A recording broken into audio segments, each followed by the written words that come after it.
하늘은 전장이다. 인간과 기계는 사투의 한가운데 놓여 있다. 일순간 파일럿은 포식자였다가 다음 순간 먹이가 된다. 근성과 본능만이 생사를 가리는 열쇠가 된다. 초창기 포격기에서 최신식 제트기까지, 기관총에서 미사일까지, 최첨단 컴퓨터 애니메이션을 상위해 이제 위대한 에이스들과 함께 조종 속에서 하늘을 가른다. 전투를 경험하고 전술을 해부하며 공중전을 재현해보는 것이다. 전투기들이 적의 영공을 순시한다.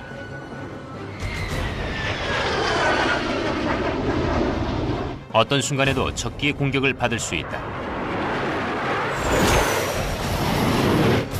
파일럿은 단 몇 초 내로 반응한다.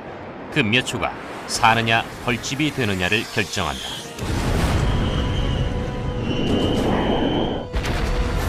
I liken it to gladiator work. These are fights to the death, and it only ends when you kill him or he kills you.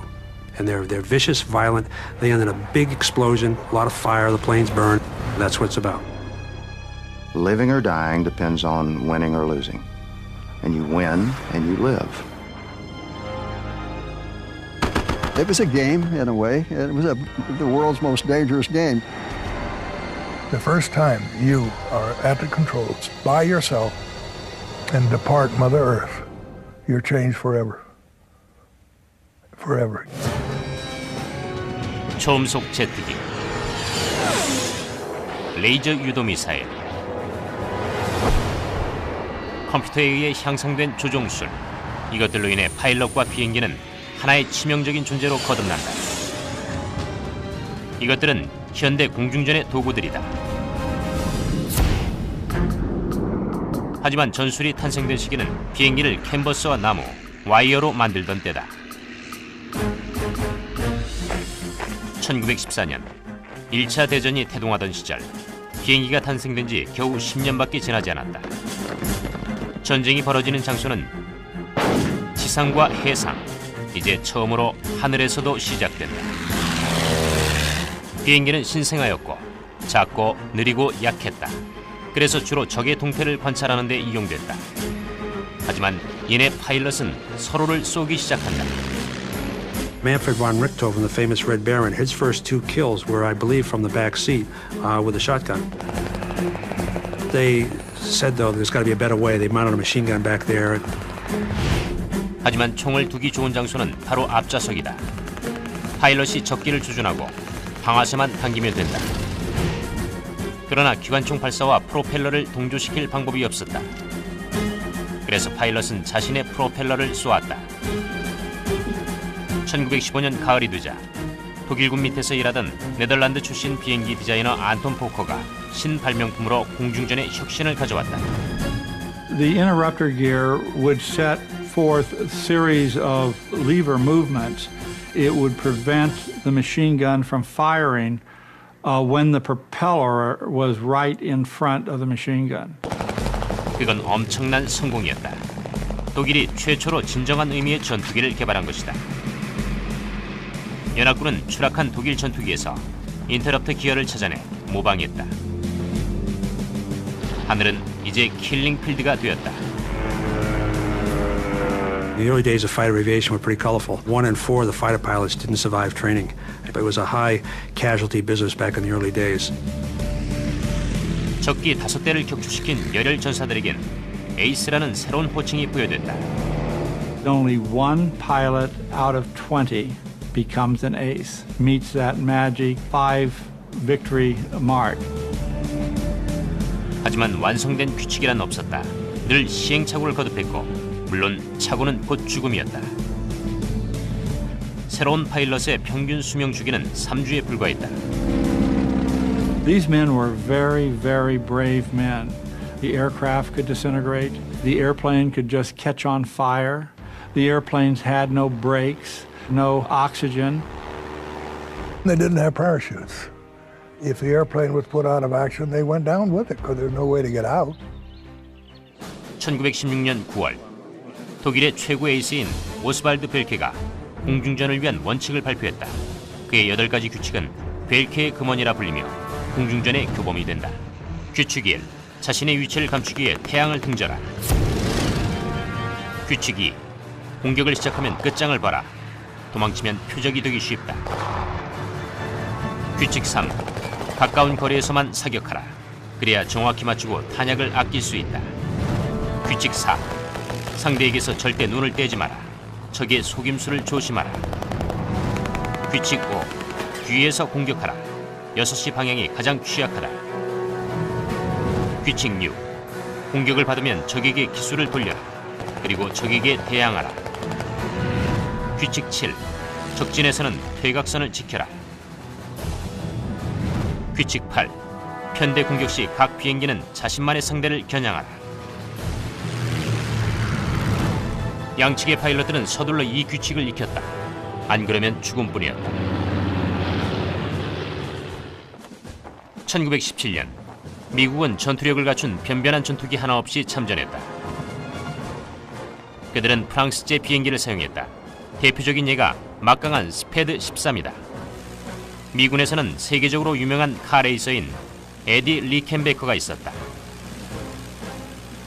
I went over with Pershing as a staff driver with the original contingent that went to World War I. 비행에 참가하고 싶어 몸이 단 에디는 이내 비행학교로 옮겼다. There are natural pilots and there are mechanical pilots. And there are those who are sort of in between. He was natural. 리켄베커는 1918년 4월 29일 처음으로 승리를 따냈다. 9월이 되자 그는 8대의 적기를 격추시킨 미군 최고의 전투기 조종사로 에이스 중 에이스가 됐다. He had a tremendous desire to be the leading ace and to fly fighters, and he knew he could do it. 하지만 에이스 중 에이스라는 호칭은 두 가지를 필요로 했다. 명성과 죽음. 리켄베커 대위는 이렇게 썼다. 이 호칭을 받으려면 피할 수 없는 운명이 따른다. 이전의 에이스들을 뛰어넘는 것이다. 이 관습이 무엇보다 무거운 짐이라는 게 느껴지기 시작했다. 하지만 결코 잊을 수 없는 건 이들의 삶은 짧다는 것이다. 1918년 9월 24일 리켄베커는 유명한 94 비행대대의 지휘를 맡았다. 이 반지의 모자 대대는 적기를 거의 70대나 격추시켰다. 이는 미국의 어떤 전투기 편대보다 더 많은 숫자다. 리켄베커는 부하들에게 항상 앞장서겠다고 약속했다. 9월 25일 다음날 새벽 그는 자신의 스패드 13을 타고 약속을 지키기 위해 혼자서 이륙했다. 이제 우린 에디 리켄베커와 함께 조종석에 앉아 최첨단 컴퓨터 애니메이션을 통해 최초로 복원되는 그의 전설적인 공중전에 참전하게 된다. 먼저 리켄베커는 하늘로 날아올랐다. 그런 다음 그 아래 멀리서 다가오는 두 개의 반점을 발견했다. 두 대의 독일군 LVG 정찰기였다. 딱 좋은 먹이였다. 하지만 그들만이 아니었다. LVG보다 조금 뒤쳐져 약 300m 위쪽에선 무시무시한 포커 D7 전투기 5대가 있었다. The Fokker D7, without a doubt, was the best fighter plane of World War I. It had a very strong engine. It had low maintenance problems. The SPAD was a very good aircraft too.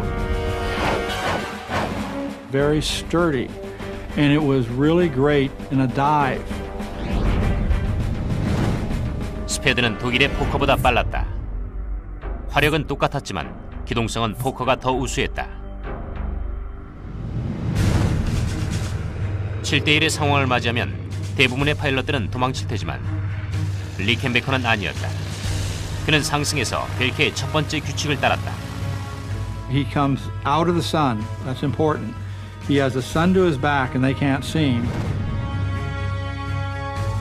적의 대형이 지나갈 때까지 리켄베커는 엔진 소리를 죽였다.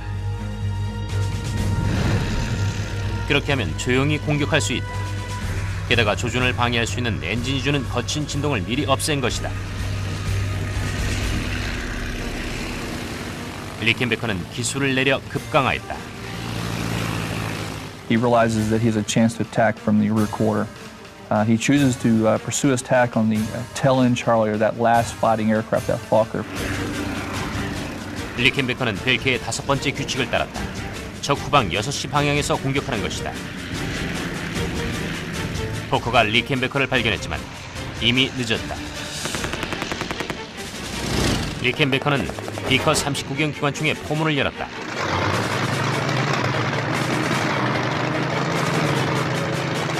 남은 4대의 포커는 리켄베커의 느닷없는 기습에 놀라 흩어졌다. 이들은 공격받았다는 것은 알았지만 적이 어디에 얼마나 많은지는 몰랐다. 한참이 걸린 후에 적기가 오직 한 대뿐이라는 걸 깨달을 것이다. 이들의 편대장은 무전기도 없이 오직 수신호만을 사용해 대형을 다시 모았다. So he realizes now they're no longer going to be a factor to him. So he then chooses to go ahead and continue on to attack those reconnaissance aircraft. 포커가 사방으로 흩어지자 LVG는 무방비 상태에 놓였다. LVG는 리켄베커를 발견하고 바로 도망치기 시작했다. 안전을 확보하기 위해 강화했다. 두 대는 서로 흩어졌다. 후방의 사수가 발사를 해보지만 리켄베커는 사정거리 밖이었다. 리켄베커는 사선을 벗어나기 위해 급강하였다. 그렇게 해서 독일 비행기의 밑에 위치했다. 그는 바로 급상승하면서 가까이 있던 정찰기의 취약한 복부를 공격했다. 정찰기는 사수가 리켄베커를 제대로 쏘도록 꼬리를 기울였다. 그 사이 두 번째 LVG가 리켄베커의 꼬리에 달라붙어 그의 스패드를 향해 기관총탄 3대를 퍼부었다. 리켄베커는 교차 사격의 중간에 끼고 말았다. 절체절명의 순간이었다.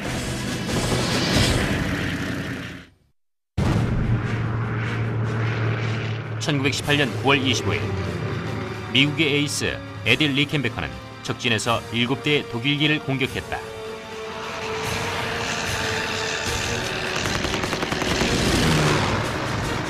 그는 포커 한 대를 격추시키며 포위 중이던 전투기들을 흩어지게 만들었다.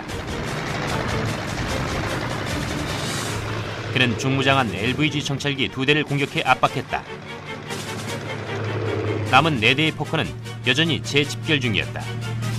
LVG가 사격을 가하자 예광탄이 리켄베커의 조종석을 스쳐 지나갔다. So now Captain Rickenbacker has to find a way to maneuver his aircraft into a position where the LVGs can't shoot. It's pretty tough. 리켄베커는 상승의 고도를 확보한 다음 사정거리를 벗어났다. 그런 다음 회전을 해 가까운 LVG를 공격하기 위해 급강하였다. LVG는 7.92mm 페러벌럼 기관총을 사용했다. 이 화기는 분당 700여 발을 발사할 수 있다. 스패드나 포커보다 200여 발 정도를 더 빨리 쏠 수 있다. 덕분에 표적 적중률이 훨씬 높았다. These two-seaters were very, very dangerous. They were as dangerous as a single-seater Fokker.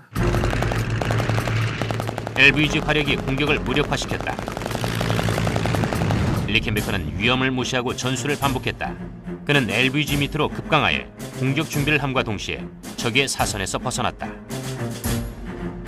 그리고 취약한 바닥 부분을 공격하려고 떠올랐다. 하지만 LVG의 끊임없는 교차 사격 때문에 다시 회전을 한 후 급강하에 공격해야 했다. 독일 군들은 뛰어난 전사들이었다. The Germans were particularly skilled in the dogfight. You just didn't realize the environment you were getting into. Most of their fighter pilots had extensive experience flying two-seaters on the Russian front. As you also might expect, the Germans saw fighting as a duty. The World War I German pilots were very effective, amazing amount of kills. They were fighting over their homeland. They actually started teaching tactics. I'd imagine that's part of the reason why they became so effective. LVG는 다시 옆으로 피하면서 후방 사수가 리켄베커를 대놓고 쏠 수 있게 해주었다. 다시 한번 리켄베커는 상승한 후 회전하고 급강하에 공격을 감행했다. 하지만 독일 정찰기들도 같은 방어 전술을 폈다. 리켄베커는 교차 사격에 갇혀버렸다. 하지만 갑자기 LVG가 납득이 안 되는 치명적인 실수를 하고 말았다. On the fourth pass, for reasons which no one will ever know, the two LVGs separated and gave him some space. 교차 사격에서 벗어나자 리켄베커는 마음 놓고 가까운 쪽의 LVG를 공격할 수 있었다.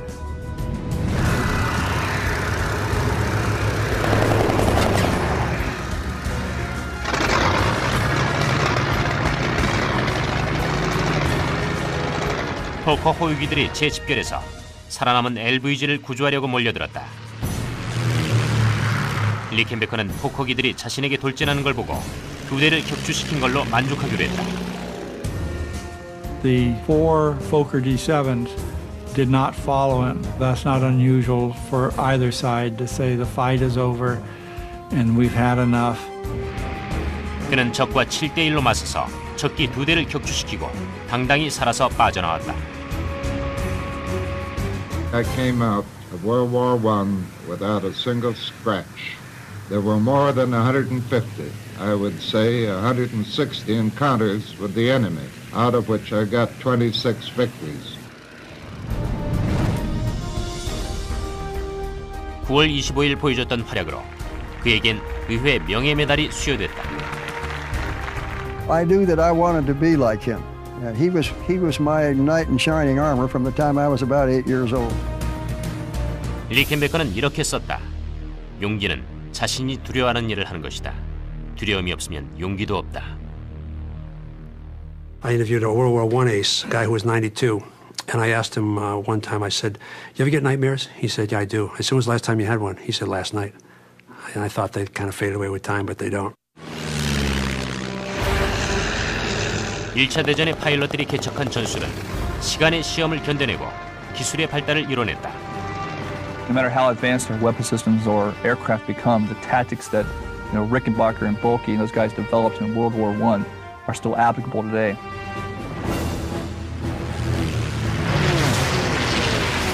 약 20년이 지난 제2차 세계대전이 되면 전투기는 스패드보다 시속 480km 이상 더 빠른 강력한 무기로 진화한다. The changes between World War I fighters and World War II was power. We now have aircraft that have more horsepower, they can go faster, they can go higher. They also carried better weapon systems. 스패드에 탑재된 두 정의 39경 기관총보다 사정거리도 늘고 탄약도 더 많아졌으며 화력도 더 센 무기가 비행기에 장착됐다. 더 빨라진 비행기와 더 위험해진 무기로 인해 반응 시간은 줄어들고 실수의 여지도 줄어들었다. 2차 대전의 하늘은 1차 대전 때보다 훨씬 더 치명적인 곳이 되었다.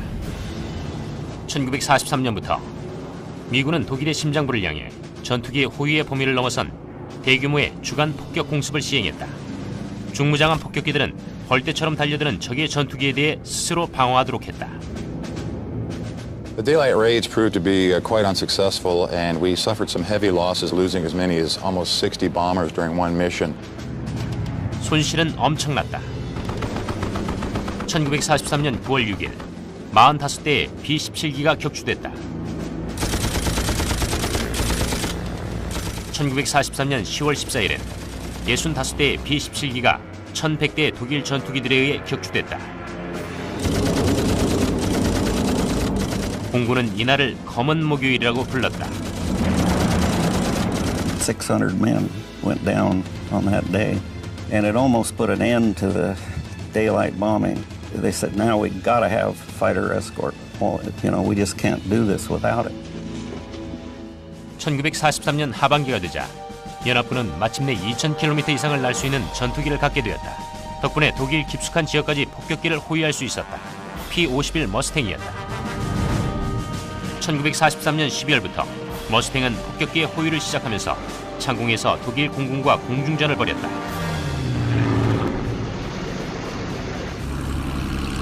1944년 5월 27일 미군의 B-17 폭격기들이 남부 잉글랜드의 기지에서 이륙했다. 그리고 이내 프랑스 영공으로 넘어갔다. 이들의 임무는 나치의 합성 연료 공장을 파괴하는 것이었다. 이 폭격기들을 호위한 것은 P-51 머스탱이었다. 4대의 머스탱을 이끈 건 클레어런스 버드 앤더슨 대위가 주중하는 올드 크로우였다. I can't remember a time when I wasn't interested in flying. I mean, I had that desire to fly as far back as I can remember in my life. 그는 1942년 9월 육군 항공대 비행단에 입대해서 전투기 파일럿이 되었다. 1년 후 앤더슨은 독일 공군과 싸우기 위해 잉글랜드로 향했다. 그의 제357 비행대대는 제8공군에서 최초의 P-51 머스탱 부대가 된다. 이제 우린 4대의 독일 전투기와 버드 앤더슨이 맞서는 2차 대전 공중전에서 가장 짜릿한 장면 중 하나를 직접 경험해 볼 것이다.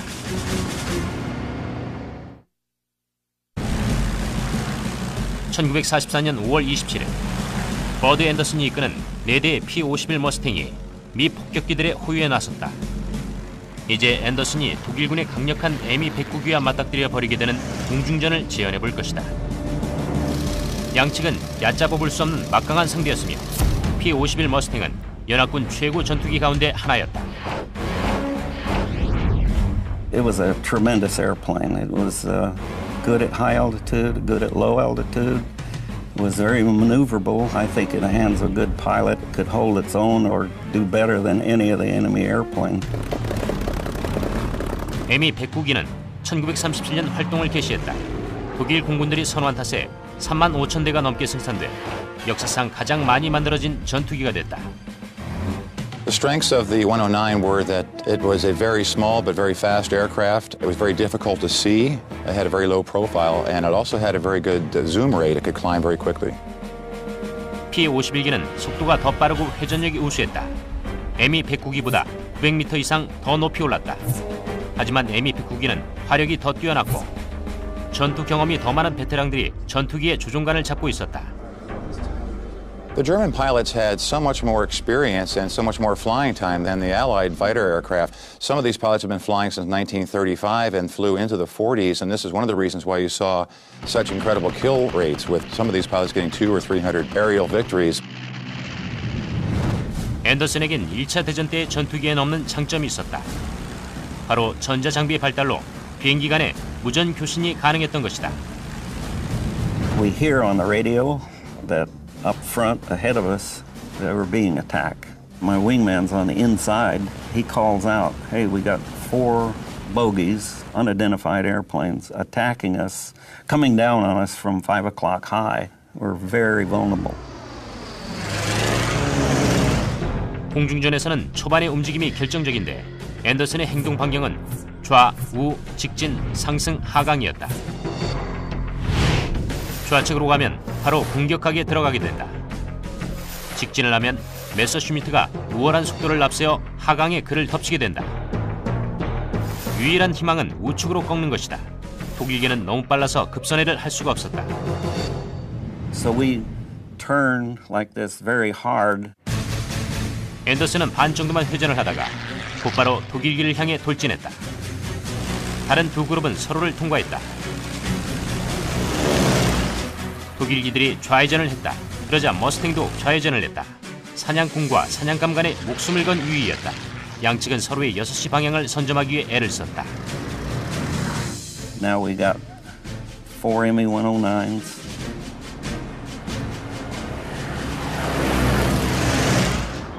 And got 4 Mustangs coming around. They want to fight. So they're coming around.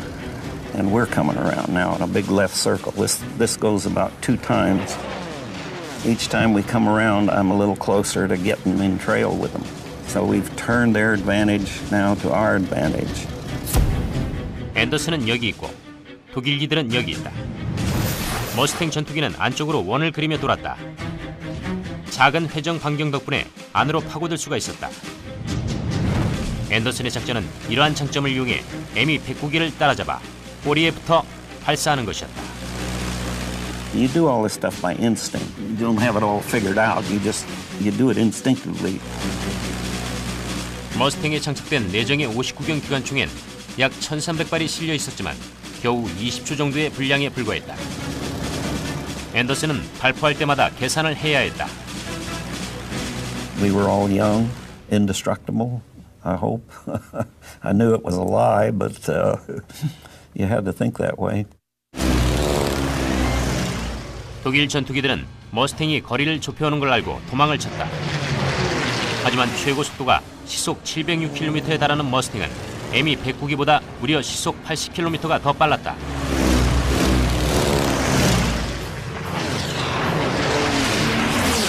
그때 메서슈미트 한 대가 대형을 이탈해 상승했다.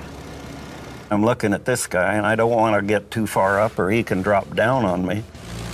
앤더슨은 에디 심슨이 이끄는 머스탱 2대를 보내 추적하게 했다. 그리고 자신과 윙맨인 존 스카라는 다른 세대의 M2 109기를 쫓아갔다. 버드는 머스탱의 압도적인 속도를 이용해 메서슈미트를 280m 내로 따라잡았다. When you shoot somebody down, the best way to do it is to get right here, what we call 6 o'clock. That's what I did with this guy.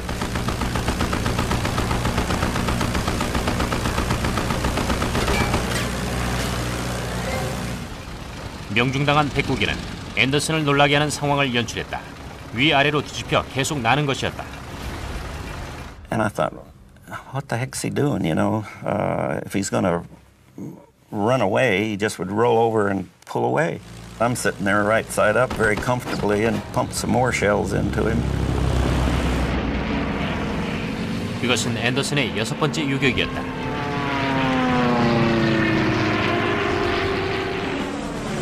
이제 2대2가 되었다.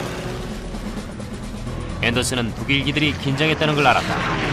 파일럿이 긴장할 때 흔히 조종간을 당기기 때문에 적기의 통체는 흔들렸다. 적기 한 대가 빠져나가려고 급강하였다. 다른 한 대는 상승에 선회했다. 그는 여전히 싸움을 원했다. 경험 많은 파일럿이 분명했다. When you saw a German airplane, you treated him like the Red Baron. I mean, you used every advantage you had over him, and without the knowledge of knowing who was in that airplane. 앤더슨은 M2 109기를 추적하려고 했다. 적기는 급히 좌회전을 했다. 앤더슨은 자신이 너무 빨라 회전할 수 없다는 걸 알았다. 그래서 독일기를 지나 상승해 유리한 자리를 차지하려고 했다. 이제 앤더슨은 적기의 머리 위에 있었다. 만약 적기가 회전하려고 하면 위에서 내리 누르면 된다. 강화하려고 하면 추적하면 된다.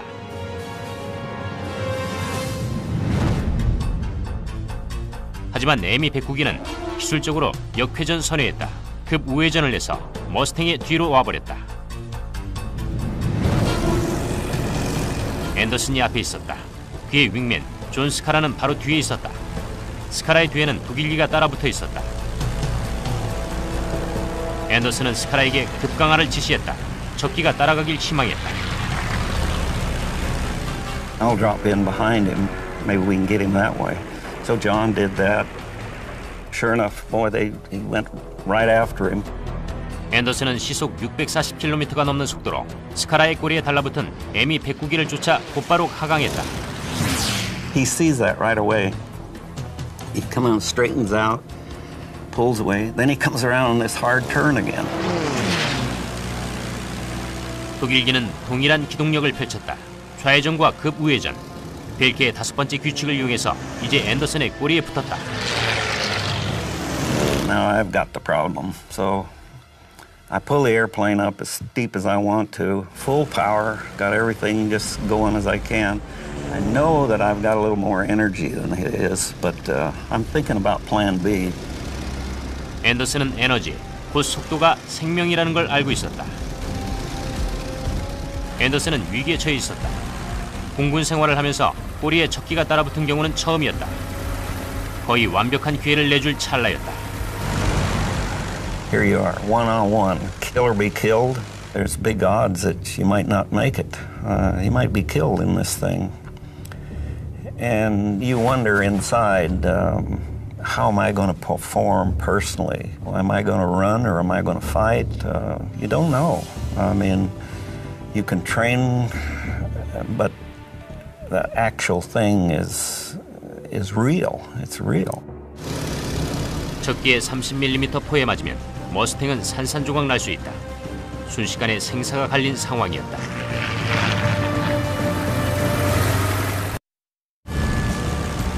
미국의 에이스 버드 앤더슨은 독일 전투기 한 대를 격추시켰다. 하지만 이번엔 M2 109기가 그의 꼬리에 바짝 달라붙었다. 앤더슨은 필사적으로 상승했다. And I can see that hole in the prop where the big cannon is. And I'm in big trouble if he can get that gun pointed right at me. 라인메탈 보르지크 마크 108 기관포는 30mm 탄을 분당 650발 발사한다. 이 30mm 포탄은 P-51 59경보다 크기가 거의 3배에 달한다. 5발만 맞아도 B-17 폭격기가 부서지고 앤더슨의 머스탱은 한 발만 맞아도 박살날 수 있다. I look back there and man, that thing looked like an elephant gun to me. I'm pulling up.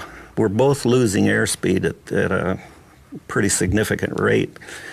And pretty soon one of us is going to stall first, and whoever does that is going to be in big trouble.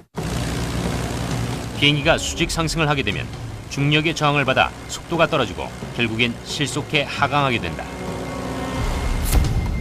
독일기가 먼저 실속하면 앤더슨이 뒤를 쫓게 될 것이다. 그러나 앤더슨이 먼저 실속하면 ME-109기 아래로 떨어지면서 결국 산산조각 나게 될 것이다. 양 비행기는 성능의 한계 지점까지 수직 상승했다. 목숨을 건 비상을 하는 동안 파일럿의 아드레날린이 펌프질했다. He has to lead me. And he's actually below me. I see him pulling, so I'm pulling. We're both pulling. 스로틀을 끝까지 올리고 앤더슨은 P-51을 한계까지 밀어붙였다. 그때 그의 눈에 그토록 바라던 상황이 들어왔다. I see the airplane shudder. He's starting to lose control. 독일기는 속도와 상승력을 잃더니 부르르 떨며 실속해 곤두박질 쳤다. 그리고 2초 후 앤더슨의 막강 머스탱도 떨리기 시작했다. 하지만 실속하진 않았다. 그는 적기를 향해 급강하였다. 앤더슨은 이제 먹이에서 사냥꾼이 되었다. ME-109기는 다시 통제력을 회복하고 그의 왼쪽으로 거칠게 꺾었다. 앤더슨은 적기를 격추시키기로 했다. 하지만 고도의 기술과 위험한 행동이 요구됐다. 독일기는 여기 있다. 앤더슨은 여기 그의 뒤에 있다. 독일기는 급속도로 좌회전을 계속했다. 앤더슨도 추격했다. 만약 회전을 하지 못하면 속도를 이기지 못해 적기에 바로 코앞으로 달려들어 먹이가 돼버릴 것이다. 앤더슨은 목숨을 걸고 머스탱의 회전을 감행했다. 그리고 성공했다. 앤더슨은 이제 ME-109기의 뒤에 위치하게 됐다. 이제 독일기는 급상승을 통해 벗어나려고 했다. 앤더슨은 이제 메서슈미트가 자신보다 먼저 실속할 거란 걸 알고 뒤를 쫓았다. I start firing right in here, and I saw some tracers go across his right wing a little bit. I pushed a little bit of left rudder, and then pow! I hit him right in the middle, right in the wing root, all around the cockpit and engine area. Tremendous white vapor came out initially. 적기는 명중됐지만 여전히 온전한 상태였다. And then he just suspended in the air. I'm so close I can see the wheel well and the rivets and the grease and everything. He just rolls over and goes down. I followed him down through 20,000 feet. I was going faster than I ever been in my life. I was going too fast, and I pulled the throttle back. Well, he was smoking now. He's just black smoke pouring out. It must have been a mile long, and he's just going straight down. I see his shadow, and he and his shadow met.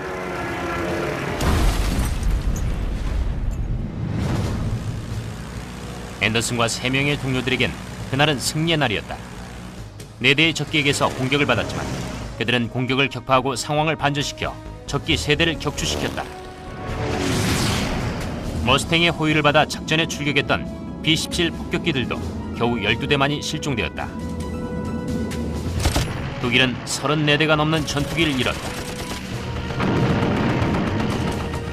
합성연료 공장에 대한 공습도 성공했다. 그리고 2달 후 독일의 연료 생산은 반으로 줄게 됐다.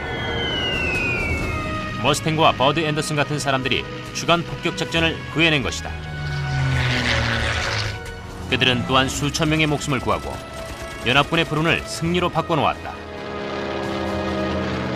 독일은 베테랑 파일럿들을 잃게 되면서 새로 입대한 파일럿들은 연합군 전투기의 총알바지로 전락했다.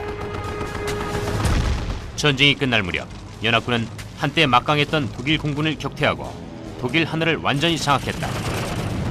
앤더슨은 올드 크로우를 타고 116번의 출격에 나서 16차례의 요격을 달성했다. 그는 한 번도 심각한 부상을 당하지 않았다. 하지만 그의 대원들과 일부 동료는 운이 따르지 못했다. I had a tremendous relationship with the members of my squadron. I thought so much of them that I actually named my son after two of them, and both of them were killed in combat. Jim Browning was one. He later got shot down when he made a head-on pass with a German jet, ME-262, and they collided. Both of them were killed. Eddie Simpson was the other one. He was my wingman. 앤더슨은 미 공군에 그대로 남아 그 이후 한국전과 베트남전에도 비행을 했다. 그는 1972년 전역했다. 그의 친구이자 편대원이었던 척 예거는 버드 앤더슨을 가리켜 자신이 본 최고의 파일럿이라고 칭찬했다. 세계 2차 대전은 피스톤 엔진 전투기의 절정기였다. 하지만 전쟁이 끝나기 전부터 그 절정기는 저물어 이후 공중전의 역사는 완전히 바뀌게 된다.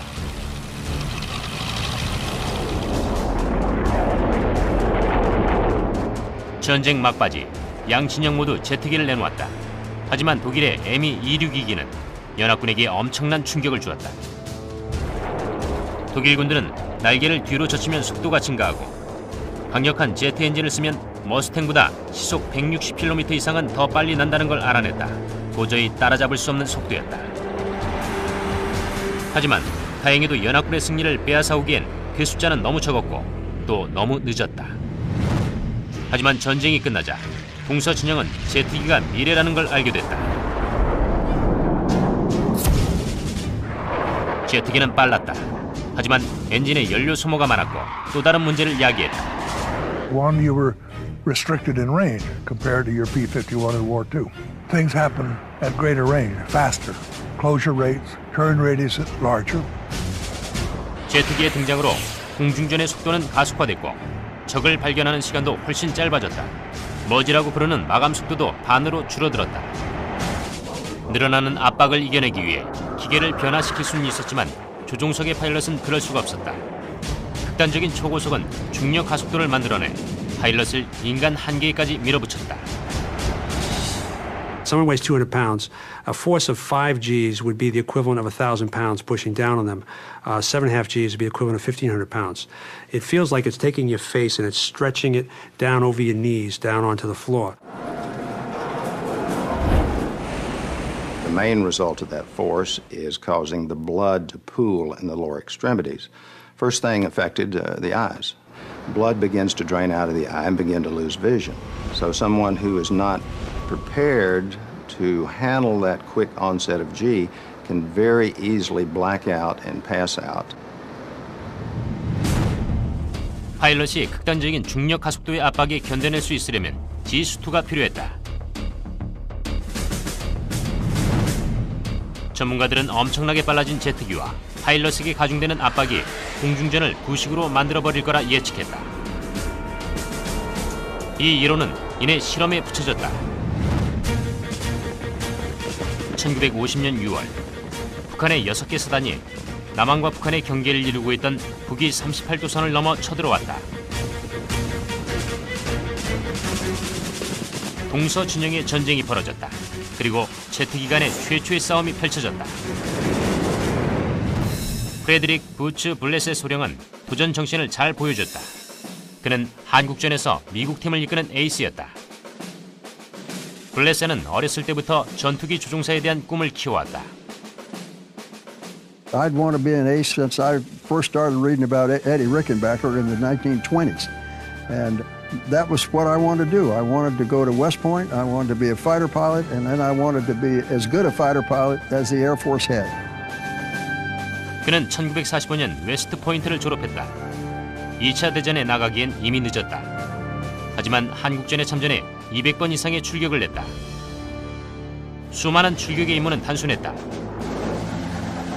적기의 요격이다.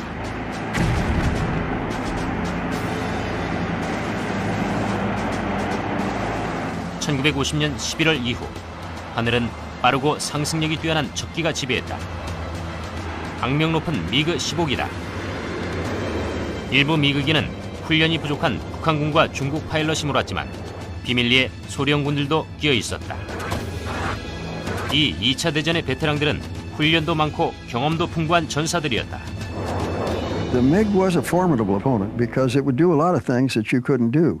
And the main thing you had to be careful of was not fighting his fight. The MiG had a better climb rate and a better turn rate at 15 and 25,000 feet, and above 25,000, it had about twice the rate of climb as the F-86 did. 미그기는 37mm 기관포 한 정과 23mm 기관총 2정으로 중무장을 했다. 이 미그 15기를 대항할 수 있는 미국의 유일한 전투기는 F-86 세이버였다. 머스탱을 만들었던 노스 아메리칸 에비에이션에서 제작한 세이버는 체포한 독일 과학자에게서 빼앗은 도면을 기초로 했다. 이 항공기는 미군 최초의 후테익 전투기였다. 세이버는 59경 기관총 6정을 탑재했다. 제트기 전투엔 이상적이었지만 미그기의 기관포 같은 강력한 억제력은 부족했다. 세이버는 더 빨리 급강하고 보다 안정적이었다. 포격 진지를 잡아내는 레이더도 더 정확했다. 그러나 미그 15기는 더 높이 상승하고 더 빨랐으며 중무장되어 있었다. 1952년 10월 2일 부츠 블레스는 위기에 몰린다. 그는 기지에서 320km를 벗어나 북한 영역에 들어갔다. 하지만 연료가 부족했다. 그때 4대의 미그 15기를 만나게 됐다. 이제 한국전에서 가장 뛰어났던 공중전 중 하나를 조종석에 앉아 지켜볼 것이다.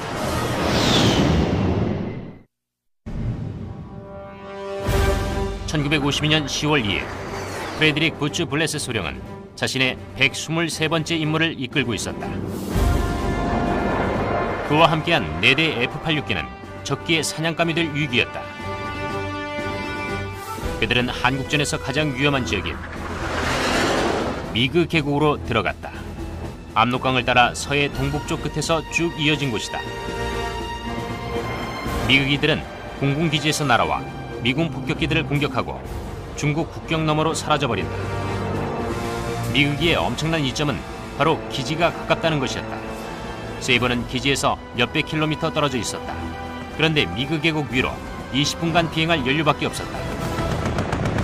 블레스와 그의 비행기들은 정찰 임무를 끝내려고 했다. We had 4 guys, and the number 4 man was the new guy, but the element leader had some problems with his fuel system. 블레스는 호위기를 붙여 편대장을 기지로 귀환시켰다. 그는 경험 없는 심창과 비행을 계속했다. Eventually, we got down to the point where we were well into Manchuria, and said, "Okay, it's time to go home." 9,300m 상공을 날면서 남진해 320km 떨어진 기지로 귀환하려면 수많은 적의 영역을 지나게 된다. We were still well north of Sinuiju in North Korea, and I see 4 MiGs above me about 8 or 10,000 feet. We didn't have the fuel to fight. We were a hell of a long way from home, and we were really not quite over the water yet. It was not a good position. 블레스는 급강하에 미그기를 따돌리려고 했다. 하지만 선두 미그기의 파일럿은 영리했다. 사거리가 아니었지만 총을 발사했다. 겁을 먹고 실수를 하길 바란 것이다. 미그기의 23mm 기관포와 37mm 기관총이 불꽃을 일으키며 뿜어졌다. 윙맨은 블레스에게서 떨어져 좌회전을 했다. So as soon as he broke out to the left like that, the 2 MiGs started cutting him off in the turn. 블레스의 윙맨은 미그기의 함정에 걸려들었다. 미그기는 세이버의 선해 방향 안에서 회전해 거리를 좁혔다. And I called my wingman and said, "Put that sucker in a 4G turn and keep it there." And he just started a descending spiral. And the 2 MiGs were behind him trying to do the same thing. 하지만 빠른 선해와 방어적인 나선 하강으로 미그기는 표적을 제대로 쏠 수 없었다. And I'm behind those 2 MiGs, And I looked right after I got into a turn and started on these guys, I took a look to see what the other element was doing, and they're turning in on me. So we had a nifty little daisy chain going down with a 1-2, 1-2 deal.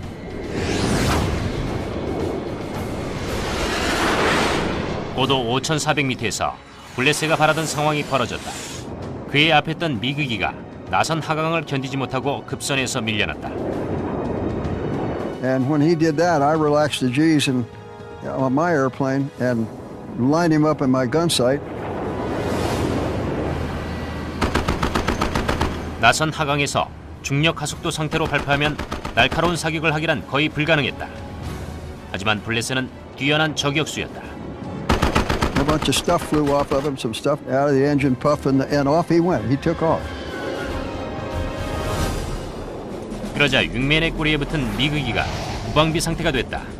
그는 횡전을 해서 블레셋의 다음 표적이 되는 걸 피했다. 하지만 블레셋의 꼬리에는 여전히 2대의 미그기가 있었다. 그는 윙맨에게 귀환하라고 지시했다.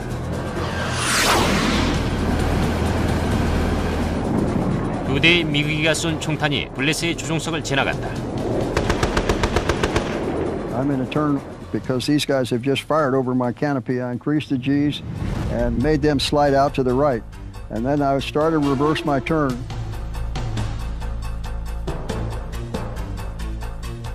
블레셋은 훈련과 경험을 이용했다. 상승해서 미그기 뒤로 역회 전에 횡전 급강하였다. 그리고 미그기 위로 올라가 공격 준비를 했다. And the minute I did that, this guy could see that he was going to be had if he didn't do something. So instead of trying to turn with me, he just rolled into me and headed for the deck, and his wingman went with him. 블레셋은 미그기를 가도록 내버려뒀다. 선택의 여지가 없었다.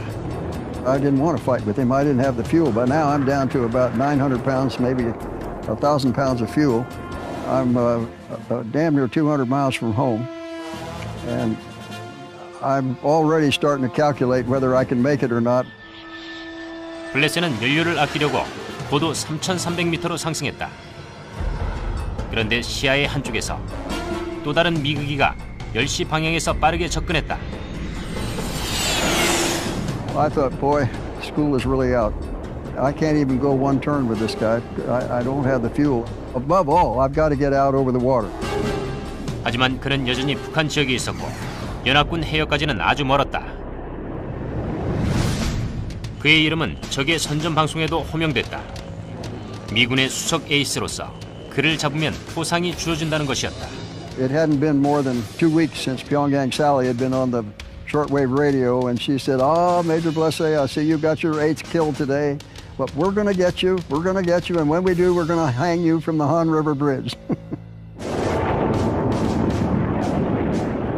놀랍게도 미그기는 블레셋을 보지 못했다. 블레셋은 그의 왼쪽 아래에 있었다. 블레셋은 결단을 내렸다. 미그기가 식탁에 올라와 있었지만 이 미그기를 잡으면 귀환할 연료가 절대 부족했다. I'm thinking, why does this happen to me when I go on mission after mission after mission, and I got all kinds of fuel and I can't find them, and here I am when I don't barely have enough fuel to get to the water, and here's somebody to fight with. I said, oh, what the hell, why not? And I flipped it over into a turn, pulled up close to him. I came up underneath him and shot him down.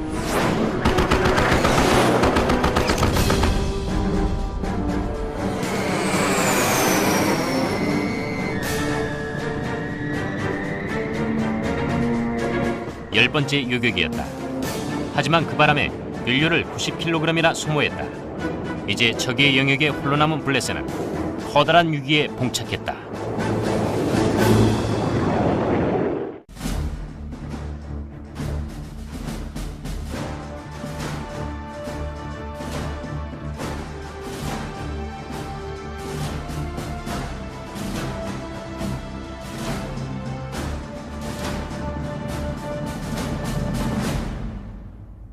G5 Victory Mark. 하지만 완성된 규칙이란 없었다. 늘 시행착오를 거듭했고 물론 착오는 곧 죽음이었다. 새로운 파일럿의 평균 수명 주기는 3주에 불과했다. These men were very, very brave men. The aircraft could disintegrate. The airplane could just catch on fire. The airplanes had no brakes, no oxygen. They didn't have parachutes. If the airplane was put out of action, they went down with it because there's no way to get out. 1916년 9월, 독일의 최고 에이스인 오스발드 벨케가 공중전을 위한 원칙을 발표했다. 그의 8가지 규칙은 벨케의 금원이라 불리며 공중전의 교범이 된다. 규칙 1. 자신의 위치를 감추기 위해 태양을 등져라. 규칙 2. 공격을 시작하면 끝장을 봐라.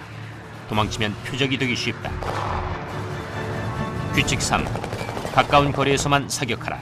그래야 정확히 맞추고 탄약을 아낄 수 있다. 규칙 4. 상대에게서 절대 눈을 떼지 마라. 적의 속임수를 조심하라. 규칙 5. 뒤에서 공격하라. 6시 방향이 가장 취약하다. 규칙 6. 공격을 받으면 적에게 기술을 돌려라. 그리고 적에게 대항하라. 규칙 7. 적진에서는 퇴각선을 지켜라. 규칙 8. 편대 공격 시 각 비행기는 자신만의 상대를 겨냥하라. 양측의 파일럿들은 서둘러 이 규칙을 익혔다. 안 그러면 죽음뿐이었다. 1917년 미국은 전투력을 갖춘 변변한 전투기 하나 없이 참전했다. 그들은 프랑스제 비행기를 사용했다. 대표적인 예가 막강한 스패드 13이다.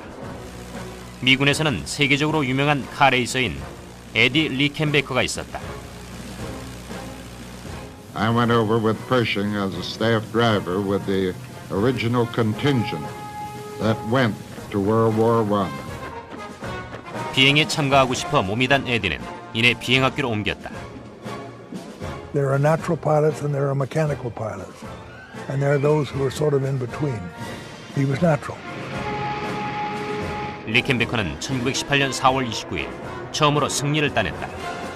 9월이 되자 그는 8대의 적기를 격추시킨 미군 최고의 전투기 조종사로 에이스 중 에이스가 됐다. He had a tremendous desire to be the leading ace and to fly fighters, and he knew he could do it. 하지만 에이스 중 에이스라는 호칭은 두 가지를 필요로 했다. 명성과 죽음. 리켄베커 대위는 이렇게 썼다. 이 호칭을 받으려면 피할 수 없는 운명이 따른다. 이전의 에이스들을 뛰어넘는 것이다. 이 관습이 무엇보다 무거운 짐이라는 게 느껴지기 시작했다. 하지만 결코 잊을 수 없는 건 이들의 삶은 짧다는 것이다. 1918년 9월 24일 리켄베커는 유명한 94 비행대대의 지휘를 맡았다. 이 반지의 모자 대대는 적기를 거의 70대나 격추시켰다. 이는 미국의 어떤 전투기 편대보다 더 많은 숫자다. 리켄베커는 부하들에게 항상 앞장서겠다고 약속했다. 9월 25일 다음날 새벽 그는 자신의 스패드 13을 타고 약속을 지키기 위해 혼자서 이륙했다. 이제 우린 에디 리켄베커와 함께 조종석에 앉아 최첨단 컴퓨터 애니메이션을 통해 최초로 복원되는 그의 전설적인 공중전에 참전하게 된다. 먼저 리켄베커는 하늘로 날아올랐다. 그런 다음 그 아래 멀리서 다가오는 2개의 반점을 발견했다. 2대의 독일군 LVG 정찰기였다. 딱 좋은 먹이였다. 하지만 그들만이 아니었다. LVG보다 조금 뒤쳐져 약한 다음 사정거리를 벗어났다. 그런 다음 회전을 해 가까운 LVG를 공격하기 위해 급강하였다. LVG는 7.92mm 페러벌럼 기관총을 사용했다. 이 화기는 분당 700여 발을 발사할 수 있다. 스패드나 포커보다 200여 발 정도를 더 빨리 쏠 수 있다. 덕분에 표적 적중률이 훨씬 높았다. These two-seaters were very, very dangerous. They were as dangerous as a single-seater Fokker. LVG 화력이 공격을 무력화시켰다. 리켄베커는 위험을 무시하고 전술을 반복했다. 그는 LVG 밑으로 급강하여 공격 준비를 함과 동시에 적의 사선에서 벗어났다. 그리고 취약한 바닥 부분을 공격하려고 떠올랐다. 하지만 LVG의 끊임없는 교차 사격 때문에 다시 회전을 한 후 급강하에 공격해야 했다. 독일 군들은 뛰어난 전사들이었다. The Germans were particularly skilled in the dogfight. You just didn't realize the environment you're getting into. Most of their fighter pilots had extensive experience flying two-seaters on the Russian front. As you also might expect, the Germans saw fighting as a duty. The World War I German pilots were very effective, amazing amount of kills. They were fighting over their homeland. They actually started teaching tactics. I'd imagine that's part of the reason why they became so effective. LVG는 다시 옆으로 피하면서 후방 사수가 리켄베커를 대놓고 쏠 수 있게 해주었다. 다시 한번 리켄베커는 상승한 후 회전하고 급강하에 공격을 감행했다. 하지만 독일 정찰기들도 같은 방어 전술을 폈다. 리켄베커는 교차 사격에 갇혀버렸다. 하지만 갑자기 LVG가 납득이 안 되는 치명적인 실수를 하고 말았다.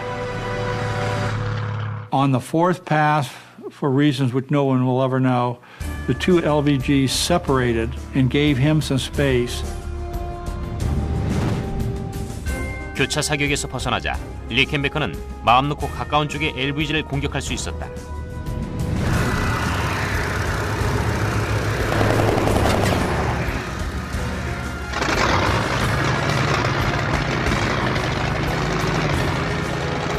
포커 호위기들이 재집결해서 살아남은 LVG를 구조하려고 몰려들었다. 리켄베커는 포커기들이 자신에게 돌진하는 걸 보고 두 대를 격추시킨 걸로 만족하기로 했다. The four Fokker D7s did not follow him. That's not unusual for either side to say the fight is over and we've had enough. 그는 적과 7대1로 맞서서 적기 두 대를 격추시키고 당당히 살아서 빠져나왔다. I came out of World War I without a single scratch. There were more than 150, I would say 160 encounters with the enemy, out of which I got 26 victories. 9월 25일 보여줬던 활약으로 그에겐 의회 명예 메달이 수여됐다. I knew that I wanted to be like him. He was my knight in shining armor from the time I was about 8 years old. 리켄베커는 이렇게 썼다. 용기는 자신이 두려워하는 일을 하는 것이다. 두려움이 없으면 용기도 없다.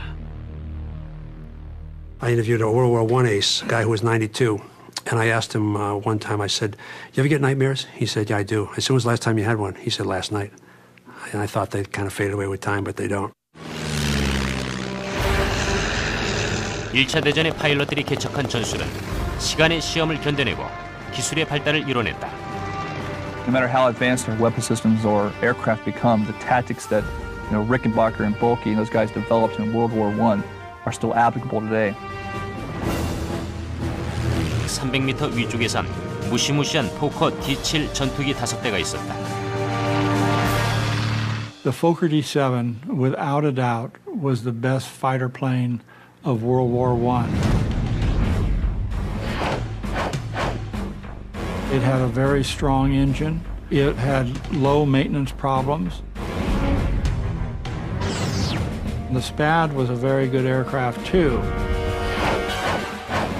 Very sturdy, and it was really great in a dive. 스패드는 독일의 포커보다 빨랐다. 화력은 똑같았지만 기동성은 포커가 더 우수했다. 7대1의 상황을 맞이하면 대부분의 파일럿들은 도망칠 테지만 리켄베커는 아니었다. 그는 상승해서 벨트의 첫 번째 규칙을 따랐다. He comes out of the sun. That's important. He has the sun to his back and they can't see him. 적의 대형이 지나갈 때까지 리켄베커는 엔진 소리를 죽였다. 그렇게 하면 조용히 공격할 수 있다. 게다가 조준을 방해할 수 있는 엔진이 주는 거친 진동을 미리 없앤 것이다. 리켄베커는 기술을 내려 급강하했다. He realizes that he has a chance to attack from the rear quarter. He chooses to pursue his attack on the tail-end Charlie, or that last fighting aircraft, that Fokker. 리켄베커는 벨케의 5번째 규칙을 따랐다. 적 후방 6시 방향에서 공격하는 것이다. 포커가 리켄베커를 발견했지만 이미 늦었다.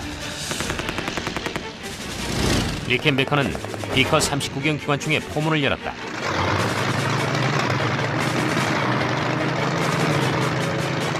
남은 4대의 포커는 리켄베커의 느닷없는 기습에 놀라 흩어졌다. 이들은 공격받았다는 것은 알았지만 적이 어디에 얼마나 많은지는 몰랐다. 한참이 걸린 후에 적기가 오직 한 대뿐이라는 걸 깨달을 것이다. 이들의 편대장은 무전기도 없이 오직 수신호만을 사용해 대형을 다시 모았다. So he realizes now they're no longer going to be a factor to him. So he then chooses to go ahead and continue on to attack those reconnaissance aircraft. 포커가 사방으로 흩어지자 LVG는 무방비 상태에 놓였다. LVG는 리켄베커를 발견하고 바로 도망치기 시작했다. 안전을 확보하기 위해 강화했다. 두 대는 서로 흩어졌다. 후방의 사수가 발사를 해보지만 리켄베커는 사정거리 밖이었다. 리켄베커는 사선을 벗어나기 위해 급강하였다. 그렇게 해서 독일 비행기의 밑에 위치했다. 그는 바로 급상승하면서 가까이 있던 정찰기의 취약한 복부를 공격했다. 정찰기는 사수가 리켄베커를 제대로 쏘도록 꼬리를 기울였다. 그 사이 두 번째 LVG가 리켄베커의 꼬리에 달라붙어 그의 스패드를 향해 기관총탄 3대를 퍼부었다. 리켄베커는 교차 사격의 중간에 끼고 말았다. 절체절명의 순간이었다.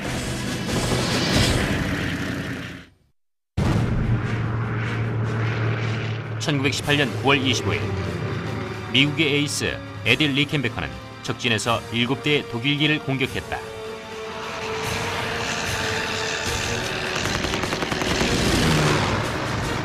그는 포커 한 대를 격추시키며 포위 중이던 전투기들을 흩어지게 만들었다.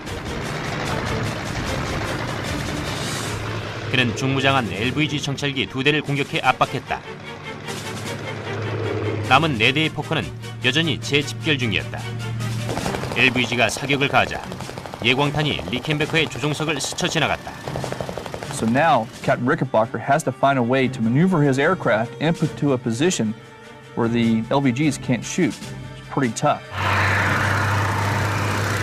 리켄베커는 상승의 고도를 확보한 약 20년이 지난 제2차 세계대전이 되면 전투기는 스패드보다 시속 480km 이상 더 빠른 강력한 무기로 진화한다. The changes between World War I fighters and World War II was power. We now have aircraft that have more horsepower, they can go faster, they can go higher. They also carried better weapon systems. 스패드에 탑재된 2정의 39경 기관총보다 사정거리도 늘고 탄약도 더 많아졌으며 화력도 더 센 무기가 비행기에 장착됐다.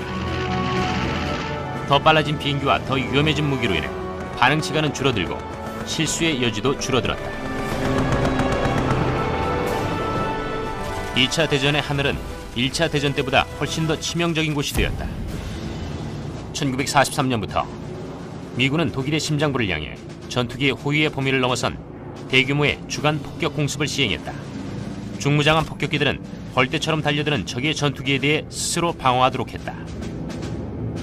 The daylight raids proved to be quite unsuccessful, and we suffered some heavy losses, losing as many as almost 60 bombers during one mission. 손실은 엄청났다. 1943년 9월 6일 45대의 B-17기가 격추됐다. 1943년 10월 14일엔 65대의 B-17기가 1100대의 독일 전투기들에 의해 격추됐다. 공군은 이날을 검은 목요일이라고 불렀다. 600 men went down on that day, and it almost put an end to the daylight bombing. They said, now we've got to have fighter escort. Well, we just can't do this without it. 1943년 하반기가 되자 연합군은 마침내 2000km 이상을 날 수 있는 전투기를 갖게 되었다. 덕분에 독일 깊숙한 지역까지 폭격기를 호위할 수 있었다. P-51 머스탱이었다. 1943년 12월부터 머스탱은 폭격기의 호위를 시작하면서 창공에서 독일 공군과 공중전을 벌였다.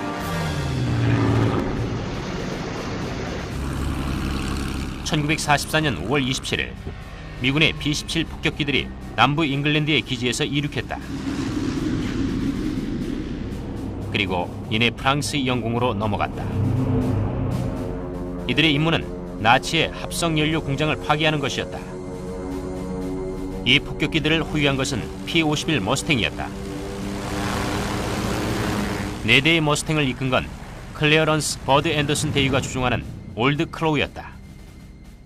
I can't remember a time when I wasn't interested in flying. I mean, I had that desire to fly as far back as I can remember in my life. 그는 1942년 9월 육군 항공대 비행단에 입대해서 전투기 파일럿이 되었다. 1년 후 앤더슨은 독일 공군과 싸우기 위해 잉글랜드로 향했다. 그의 제357 비행대대는 제8공군에서 최초의 P-51 머스탱 부대가 된다. 이제 우린 4대의 독일 전투기와 버드 앤더슨이 맞서는 2차 대전 공중전에서 가장 짜릿한 장면 중 하나를 직접 경험해 볼 것이다.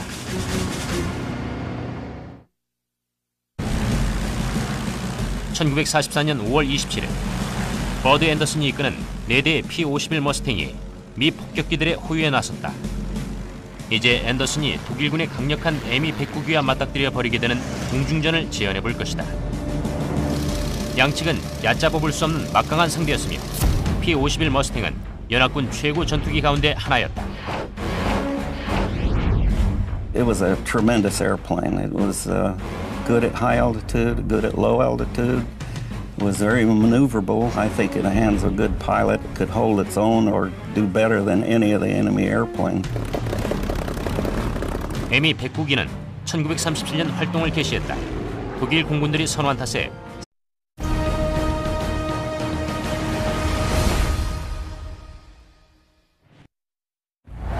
하늘은 전장이다. 인간과 기계는 사투의 한가운데 놓여있다. 일순간 파일럿은 포식자였다가 다음 순간 먹이가 된다. 근성과 본능만이 생사를 가리는 열쇠가 된다. 초창기 포격기에서 최신식 제트기까지, 기관총에서 미사일까지 최첨단 컴퓨터 애니메이션을 사용해 이제 위대한 에이스들과 함께 조종석에서 하늘을 가른다. 전투를 경험하고 전술을 해부하며 공중전을 재현해보는 것이다. 전투기들이 적의 영공을 순시한다.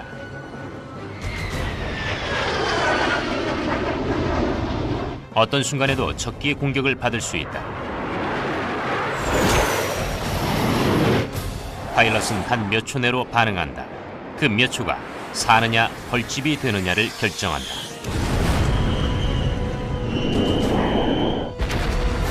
I liken it to gladiator work. These are fights to the death. And it only ends when you kill him or he kills you. And they're vicious, violent. They end in a big explosion, a lot of fire, the planes burn. That's what it's about. Living or dying depends on winning or losing. And you win and you live. It was a game, in a way. It was the world's most dangerous game. The first time you are at the controls by yourself and depart Mother Earth, you're changed forever. Forever. 초음속 제트기, 레이저 유도 미사일, 컴퓨터에 의해 향상된 조종술, 이것들로 인해 파일럿과 비행기는 하나의 치명적인 존재로 거듭난다. 이것들은 현대 공중전의 도구들이다. 하지만 전술이 탄생된 시기는 비행기를 캔버스와 나무, 와이어로 만들던 때다. 1914년 1차 대전이 태동하던 시절 비행기가 탄생된 지 겨우 10년밖에 지나지 않았다. 전쟁이 벌어지는 장소는 지상과 해상, 이제 처음으로 하늘에서도 시작된다. 비행기는 신생아였고 작고 느리고 약했다.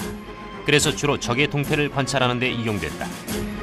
하지만 이내 파일럿은 서로를 쏘기 시작한다. Manfred von Richthofen, the famous Red Baron, his first 2 kills were, I believe, from the back seat with a shotgun. They said, though, there's got to be a better way. They mounted a machine gun back there. 하지만 총을 두기 좋은 장소는 바로 앞좌석이다. 파일럿이 적기를 조준하고 방아쇠만 당기면 된다. 그러나 기관총 발사와 프로펠러를 동조시킬 방법이 없었다. 그래서 파일럿은 자신의 프로펠러를 쏘았다. 1915년 가을이 되자 독일군 밑에서 일하던 네덜란드 출신 비행기 디자이너 안톤 포커가 신발명품으로 공중전의 혁신을 가져왔다. The interrupter gear would set forth a series of lever movements. It would prevent the machine gun from firing when the propeller was right in front of the machine gun. 그건 엄청난 성공이었다. 독일이 최초로 진정한 의미의 전투기를 개발한 것이다. 연합군은 추락한 독일 전투기에서 인터럽터 기어를 찾아내 모방했다. 하늘은 이제 킬링 필드가 되었다. The early days of fighter aviation were pretty colorful. 1 in 4 of the fighter pilots didn't survive training. It was a high casualty business back in the early days. 적기 5대를 격추시킨 열혈 전사들에겐 에이스라는 새로운 호칭이 부여됐다. Only one pilot out of 20 becomes an ace, meets that